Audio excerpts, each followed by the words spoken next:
I just want to have a quick chat with parents and teachers, supervisors.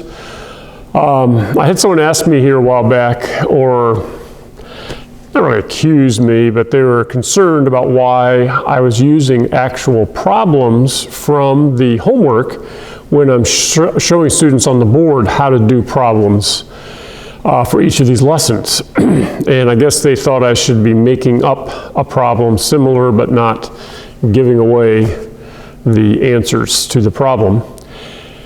And so I just want to chat about that for a minute and give you my reason for why I teach the lessons the way I do. Number one, I remember being an ACE student way back in the 70s. And way back then in those early editions, they even had errors in the examples, which would then make it challenging trying to solve the problems and follow their example, and you get the problem wrong, and then you realize, well, wait a minute, the example they had in the PACE was actually wrong.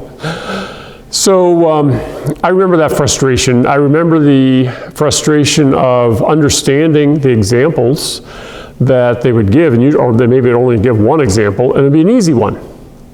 And then you get to the homework, and now's when they throw all the hard ones, and you're like, I don't understand. How am I supposed to do this? So I remember that frustration. So I guess I'm trying to anticipate that a student trying to do it on their own may read the example, should read the example.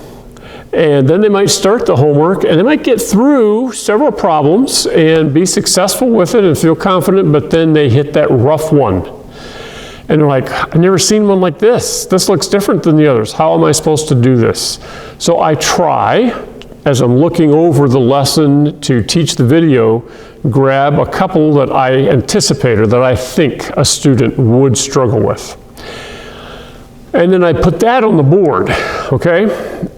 Because I anticipate that's where they're probably needing the help.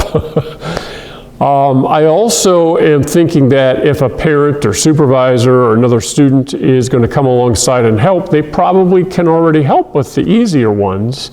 And so it's the tough one that they're not sure as well. And so then all of a sudden I think, ooh, maybe there's a video on PACE success for this. Let's check it out. And then sure enough, there it is. And hopefully I guessed right. And the one they're really having trouble with happens to be the one that I'm setting up on the board to help them solve. But I also want to say that, and if you've watched many of my videos, you know that I don't walk all the way through the problem. We don't finish the problem.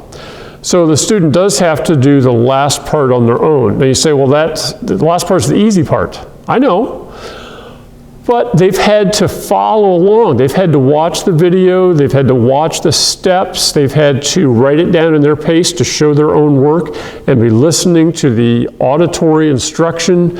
So they're actually better off by listening to the video and copying it down as we go, finishing the problem then and getting the answer, than if they had just marked it wrong and said, I don't know how to do this, and then gone to the score key and copied the answer. So they're better off. I feel like they're getting, and it's more motivating to them to say, hey, before I even get it wrong, let me just watch the video and see if this will help me.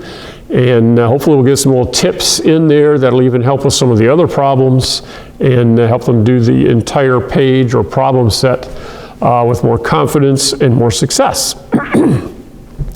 I also know from years of teaching math that if I use problems that are not on the homework and then we get done solving the problem, the students say, they're less motivated. They're like, why did we do all of that work and that wasn't even one of the homework problems? I just know how kids think. So by choosing one that they are going to have to do for homework, it's kind of like, a 2-for-1. We got the instruction we needed, we got started on the problem, we got it set up, and it actually helps with 1 or 2 of the problems that I am definitely going to encounter in this homework set. So it's a lot more motivating and encouraging to get some of those problems out of the way.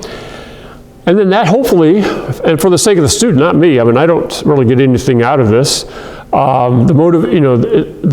The advantage for the student is if they consistently are getting rewarded by saving some time, getting some tips, being more successful, then they're going to keep saying for each new lesson, I think I want to see if there's a video to help me with that, before they just struggle and fail and then go to the video.